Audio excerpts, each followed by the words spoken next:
ঘোষ গৌতম দেবনাথ সেই আপনার কি নাম দুর্গাপুরে শফিকুল না কি নাম সাইফুল তো লুট করে যাচ্ছে ওখানে আপনার লালন শেখ আউসগ্রাম জাকির আছে নাকি কোনো নদীর অস্তিত্ব আছে নাকি কোনো নদীর অস্তিত্ব নেই কয়লা যেমন ধরা পড়েছে প্রমাণিত হয়েছে ঠিক বালিরও এনফোর্সমেন্ট ডাইরেক্টরেট যেভাবে অভিযান করেছেন এবং যেভাবে সৌরভ রায় সহ অনেকের র্যাকেটকে সামনে এনেছেন কোটি কোটি টাকা উদ্ধার করেছেন আগামী দিনে এটা আপনার কয়লা কোল কেলেঙ্কারি থেকেও একটা বড় কেলেঙ্কারি হিসেবে সামনে আসবে এবং এটা আমাদের রাজ্যের ক্ষতি হচ্ছে রাজস্বের ক্ষতি হচ্ছে রাজস্ব উঠছে 100 টাকা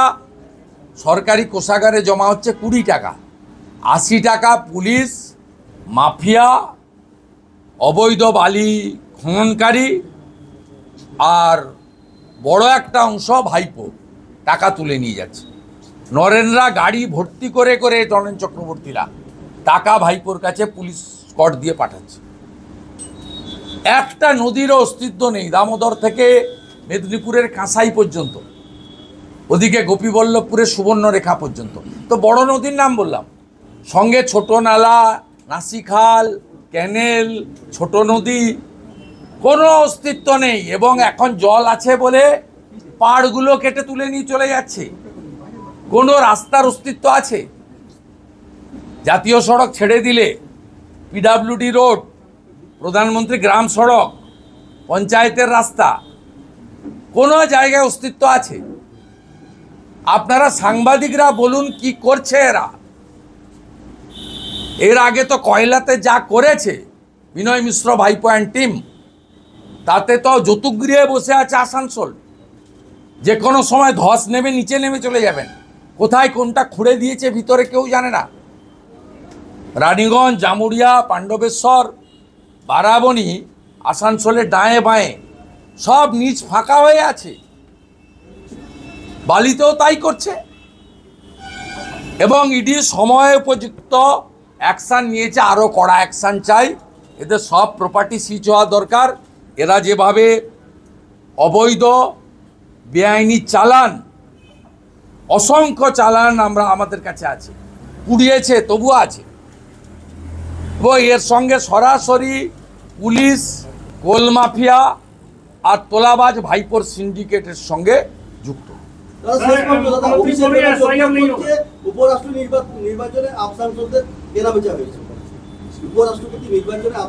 আপনাদের হিসাব মতো আমাদের 424-25টা এনডিএর ভোট আমরা পেয়েছি 452টা এখানে পশ্চিমবঙ্গে তৃণমূলেরও ঘর ভেঙেছে আমি নিশ্চিত আমি এক্ষুনি বলবো না আমি এর আগে বলেছিলাম দ্রৌপদী মুর্মুর যে ভোট হয়েছিল মাননীয় দ্রৌপদী মুর্মুর কলকাতা বিধানসভায় এমপিরা ভোট দিয়েছিল তাতে 2টো এমপির ভোট বাতিল হয়েছিল কার কার বাতিল হয়েছিল আপনারা সবাই জানেন একজন কংগ্রেসের একজন টিএমসি আর 2টো ভোট আমরা পেয়েছিলাম তাদের মধ্যে একজন আমাদের কাছে ফিরেও এসছেন অর্জুন সিং আরেকটা নাম বলছি না বিপদে পড়বে তা এবারেও তৃণমূল কংগ্রেসের অন্তত 3টি ভোট আমরা পেয়েছি সেটা আমি পরে নাম বলে দিই আদালত একটি বড় পিলার সংবিধানের অতএব আপনি কোর্টকে না মানতে পারেন 5 লক্ষ টাকা জরিমানা আপনি কোর্টে জমা দিতে পারেন আপনি জাজেদেরকে বুড়া আঙুল দেখাতে পারেন কিন্তু ভারতবর্ষের সংবিধান জুডিশিয়ারিকে একটা বড় স্তম্ভ করেছে যে কোনো পীড়িত মানুষ আইনগতভাবে তিনি যদি ভিকটিম হন এফেক্টেড হন তার কোর্টে যাওয়ার রাইটস রয়েছে তাই কোর্টে যাচ্ছে এইসব ড্রামাবাজি কথাবার্তা লোক শুনবে না দাদা এআইটিসি পেজে আজকে একটা টুইট করেছে যে নেপালের পরিস্থিতি দেখে উদ্বিগ্ন হয়ে মুখ্যমন্ত্রী উত্তরকন্যায় কালকে সারা রাত জেগে মুখ্যমন্ত্রী কালকে ওখানে কি করেছেন সবাই জানে আমি বলতে চাইছি না ওখানে কি করেছেন রাত্রে গাড়ি নিয়ে আমরা সব জানি প্রয়োজন হলে বলবো আজকে বলছি না সব খারিজ হবে উনি স্বামী প্রণবানন্দের শিষ্য। তিনি গত কয়েক বছর ধরে পশ্চিমবাংলার হিন্দুদের ঐক্যবদ্ধ করার প্রয়াস নিয়েছেন। তাকে ভারত সরকার পদ্মশ্রী দিয়েছে এবং তিনি দুটো গীতা পাঠে অনেক সন্ন্যাসীদের সঙ্গে অন্যতম একজন সন্ন্যাসী হিসেবে, আয়োজক হিসেবে শিলিগুড়ি এবং কলকাতাতে দুটো সফল গীতা পাঠ করিয়েছেন এবং আগামী ডিসেম্বর মাসে 5 লক্ষ গীতা পাঠের কর্মসূচি আছে। সেই জন্য আইপ্যাক এবং পুলিশের চক্রান্তে মমতার নির্দেশে তাকে কালিমালিপ্ত করার চেষ্টা হয়েছে, কিন্তু এখনও জুডিশিয়ারি জিন্দা আছে। তাই একটা মামলা খারিজ হয়েছে। মামলাকারী তৃণমূলের খুব বড় হনু সব্যসাচী দত্ত, তাকে কোর্ট 11,000 টাকা ফাইনও করে দিয়েছে। আর একটা মামলা আছে, আমার বিশ্বাস সেই মামলা থেকেও সসম্মানে মাথা উঁচু করে স্বামী প্রণবানন্দের যোগ্য শিষ্য প্রদীপ্তানন্দ মহারাজ, পদ্মশ্রী কার্তিক মহারাজ বেরিয়ে আসবেন। কলকাতায় আবার একদিকে চিকিৎসকের শিলাদানি হয়েছে এবং কলকাতায় আবার চিকিৎসকের শিলাদানি। মমতা ব্যানার্জি মুখ্যমন্ত্রী আর পুলিশ মন্ত্রী যতদিন থাকবে শ্লীলতাহানি, ধর্ষণ, খুন সব হবে। আপনার বাড়ির মহিলারাও, শিশুকন্যারাও নিরাপদ নয়। তার কারণ মহিলা মুখ্যমন্ত্রী, পুলিশ মন্ত্রী তিনি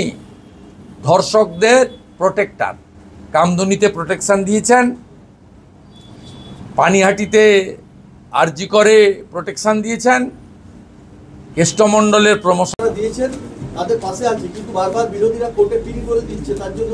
এই চাকরিটা হচ্ছে। ভুল করলে পিন তো কোনো বিরোধীরা কেউ যায়নি, কোনো পলিটিক্যাল পার্টি যাওয়ার সুযোগ নেই।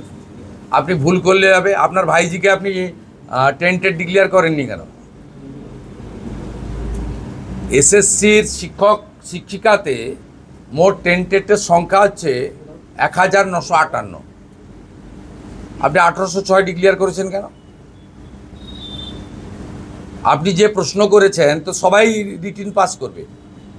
এই প্রশ্নতে কোনো শিক্ষক হয়? এই question national council of teacher এডুকেশনের গাইডলাইন মেনে হয়েছে। শিক্ষককে যদি, চতুর্থ শ্রেণীর কর্মচারীকে আমি খারাপ বলছি না, তাদের কাজ নির্দিষ্ট, তাদের একাডেমিক নির্দিষ্ট করা আছে। আপনি যে প্রশ্ন করেছেন এই প্রশ্নটা কি পশ্চিমবাংলার আপনার আমার বাড়ির ছোট ছোট ছেলে মেয়েদের জ্ঞানার্জনের জন্য সমমানের প্রশ্ন, না সুপ্রিম কোর্টের গুঁতোতে আপনি এই প্রশ্ন করেছেন? এর সঙ্গে ধর্মকে যুক্ত না করেও বলি 12 বছর অন্তর কুম্ভ হয়, আর মমতা ব্যানার্জির সময় 9 বছর পরে এসএসসি হয়, তাও সুপ্রিম কোর্টের গুঁতোতে অনিচ্ছা সত্ত্বেও। অর্থাৎ আপনি ভুল করলে বেকার যুবক যুবতী,